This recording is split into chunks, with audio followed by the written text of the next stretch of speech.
एक बहुत बड़ा बिलियनर करोड़पति था, यानी कि उसके जो आसपास वाले जो थे, फैमिली वाले थे, रिलेटिव्स बहुत ज्यादा जलते थे उससे, बहुत ज्यादा, यानी कि जेलेसी होती है ना कि साला इसको कैसे न कैसे करके फंसा के या खत्म कर देवे या इसकी सारी हमारी। तो सक्सेसफुली वो करते हैं, यानी कि पूरा स्कैम फंसा के और पूरा उसकी जो प्रॉपर्टी है सब कुछ हटा के उसको किडनैप करके कहीं जंगल में छोड़ देते हैं, लाइक अमेजोन जंगल के अंदर, यानी कि पूरी उसके नाम का कुछ बचा ही नहीं अब, यानी कि ना ही पैसा बचा, ना ही उसके घर बार बचे, ना ही डॉक्यूमेंट, कुछ भी नहीं, सब कुछ किडनैप करके, यानी कि सिर्फ उसको जान से नहीं मारा, बस इतना सा उसको भेजा वहां जंगल में। और सोचो वो वहां उस जंगल में छोड़ा, उसके बाद वो उस जंगल के अंदर, यानी कि वहां पर ट्राइबल्स रहते थे, उन ट्राइबल्स को पूरा, यानी कि ट्राइबल्स को कुछ चीजें बेच के, जंगल के अंदर फल फ्रूट्स बेच के या कुछ ऐसी चीजें बेच के उसने पैसा इकट्ठा किया, पैसा जमाया, और वो वापस कुछ साल के अंदर, 3 से 5 साल के अंदर वापस वो बिलियनर की जगह पे आ गया। कैसे? अब तुम सोच रहे होंगे कैसे बन गया यार, उससे सारा पैसा ले लिया, कैसे बन गया?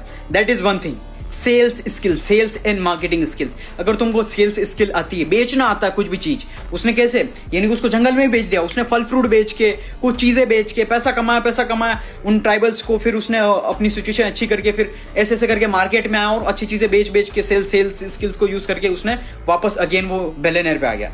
यानी कि वो सेल्स स्किल अगर तुम्हारे पास है ना, तो फिर तुम कोई पैसा नहीं छीन सकता, कोई कुछ छीन नहीं सकता भाई।